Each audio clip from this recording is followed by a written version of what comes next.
Price the Lord Jesus.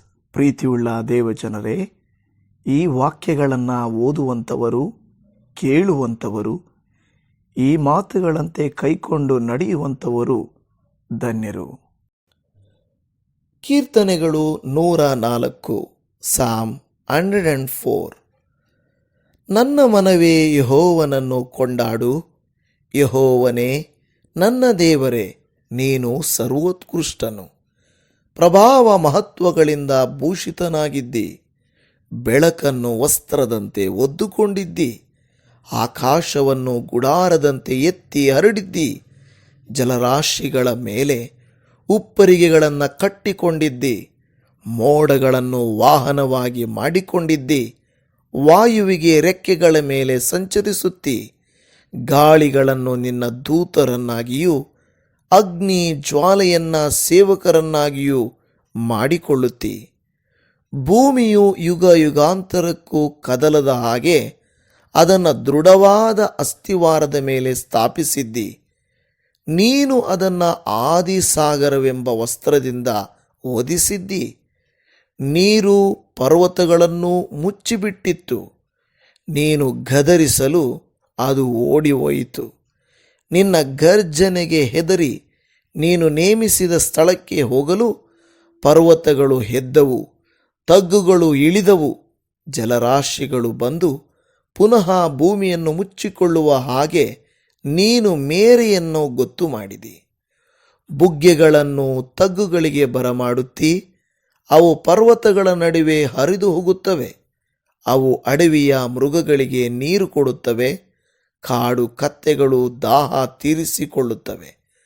ಪಕ್ಷಿಗಳು ಅವುಗಳ ಬಳಿಯ ಮರಗಳ ಕೊಂಬೆಗಳಲ್ಲಿ ವಾಸವಾಗಿದ್ದು ಗಾನ ಮಾಡುತ್ತವೆ.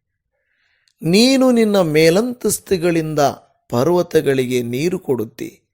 ನಿನ್ನ ಕಾರ್ಯ ಫಲದಿಂದ ಭೂಮಿಯು ತೃಪ್ತಿ ಹೊಂದುತ್ತದೆ. ಪಶುಗಳಿಗೋಸ್ಕರ ಹುಲ್ಲನ್ನು ಮೊಳೆಸುತ್ತಿ, ಮನುಷ್ಯರಿಗೋಸ್ಕರ ಪೈರುಗಳನ್ನು ಹುಟ್ಟಿಸುತ್ತಿ. ಅವರು ಭೂಮಿ ವ್ಯವಸಾಯ ಮಾಡಿ ಆಹಾರವನ್ನು, ಹೃದಯಾನಂದಕರವಾದ ದ್ರಾಕ್ಷಾರಸವನ್ನು, ಮುಖಕ್ಕೆ ಕಾಂತಿಯನ್ನುಂಟು ಮಾಡುವ ಎಣ್ಣೆಯನ್ನು, ಪ್ರಾಣಾಧಾರವಾದ ರೊಟ್ಟಿಯನ್ನು ಸಂಪಾದಿಸಿಕೊಳ್ಳುತ್ತಾರೆ.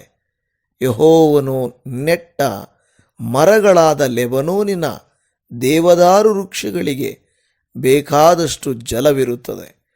ಪಕ್ಷಿಗಳು ಅವುಗಳಲ್ಲಿ ಗೂಡು ಕಟ್ಟಿಕೊಳ್ಳುತ್ತವೆ. ತುರಾಯಿ ಮರಗಳಲ್ಲಿ ಬಕಪಕ್ಷಿಗಳು ವಾಸ ಮಾಡುತ್ತವೆ. ಕಾಡು ಕುರಿಮಕ್ಕಳಿಗೆ ಉನ್ನತವಾದ ಪರ್ವತಗಳು, ಬೆಟ್ಟದ ಮೊಲಗಳಿಗೆ ಬಂಡೆಗಳು ಆಶ್ರಯ ಸ್ಥಾನಗಳಾಗಿವೆ. ವಿಶೇಷ ಕಾಲಗಳ ಸೂಚನೆಗಾಗಿ ಚಂದ್ರನನ್ನು ನಿರ್ಮಿಸಿದ್ದಿ. ಸೂರ್ಯನು ತನ್ನ ಅಸ್ತಮಾನ ಸಮಯವನ್ನು ಬಲ್ಲನು. ನೀನು ಕತ್ತಲೆಯನ್ನು ಬರಮಾಡಲು ರಾತ್ರಿಯಾಗುತ್ತದೆ. ಆಗ ಕಾಡಿನ ಮೃಗಗಳೆಲ್ಲ ಹೊರಬರುತ್ತವೆ. ಪ್ರಾಯದ ಸಿಂಹಗಳು ಬೇಟೆಗಾಗಿ ಗರ್ಜಿಸುತ್ತವೆ. ದೇವರಿಂದ ಆಹಾರವನ್ನು ಕೇಳಿಕೊಳ್ಳುತ್ತವೆ. ಸೂರ್ಯೋದಯವಾಗಲು ಅವು ಬಂದು ತಮ್ಮ ಗವಿಗಳಲ್ಲಿ ಮಲಗಿಕೊಳ್ಳುತ್ತವೆ. ಮನುಷ್ಯನು ತನ್ನ ಕೆಲಸಕ್ಕೆ ಹೊರಟು ಹೋಗುತ್ತಾನೆ, ಸಾಯಂಕಾಲದವರೆಗೆ ದುಡಿಯುತ್ತಾನೆ. ಯೆಹೋವನೇ, ನಿನ್ನ ಕೈ ಕೆಲಸಗಳು ಎಷ್ಟೋ ವಿಧವಾಗಿವೆ, ಅವುಗಳನ್ನೆಲ್ಲ ಜ್ಞಾನದಿಂದಲೇ ಮಾಡಿದ್ದಿ. ಭೂಲೋಕವು ನಿನ್ನ ಆಸ್ತಿಯಿಂದ ತುಂಬಿರುತ್ತದೆ. ಇಗೋ, ಬಹು ವಿಶಾಲವಾದ ಸಮುದ್ರವು, ಅದರೊಳಗೆ ಲೆಕ್ಕವಿಲ್ಲದಷ್ಟು ಸಣ್ಣ ದೊಡ್ಡ ಜೀವಜಂತುಗಳು ಚಲಿಸುತ್ತಿರುತ್ತವೆ. ಅದರಲ್ಲಿ ಹಡಗುಗಳು ಸಂಚರಿಸುತ್ತವೆ. ನೀನು ಉಂಟು ಮಾಡಿದ ಲಿವ್ಯಾತಾನವು ಅದರಲ್ಲಿ ಆಡುತ್ತದೆ. ಇವೆಲ್ಲ ಹೊತ್ತು ಹೊತ್ತಿಗೆ ಆಹಾರಕ್ಕೋಸ್ಕರ ನಿನ್ನನ್ನೇ ನಿರೀಕ್ಷಿಸುತ್ತವೆ. ನೀನು ಕೊಡಲು ಅವು ತೆಗೆದುಕೊಳ್ಳುತ್ತವೆ.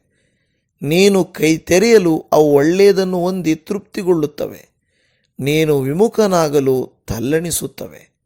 ಅವುಗಳ ಶ್ವಾಸವನ್ನು ತೆಗೆದುಕೊಳ್ಳಲು ಅವು ಸತ್ತು ತಿರುಗಿ ಮಣ್ಣಿಗೆ ಸೇರುತ್ತವೆ.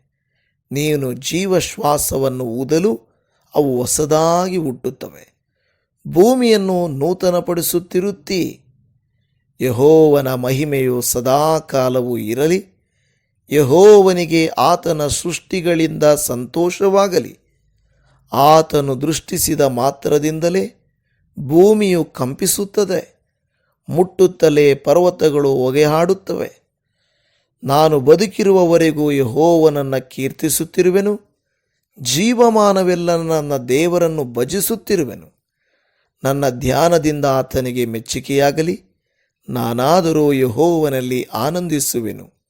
ಪಾಪಾತ್ಮರು ಭೂಲೋಕದಲ್ಲಿ ಮುಗಿದು ಹೋಗಲಿ, ದುಷ್ಟರು ನಿರ್ಮೂಲವಾಗಲಿ. ನನ್ನ ಮನವೇ ಯೆಹೋವನನ್ನು ಕೊಂಡಾಡು. ಯಾಹುವಿಗೆ ಸ್ತೋತ್ರ.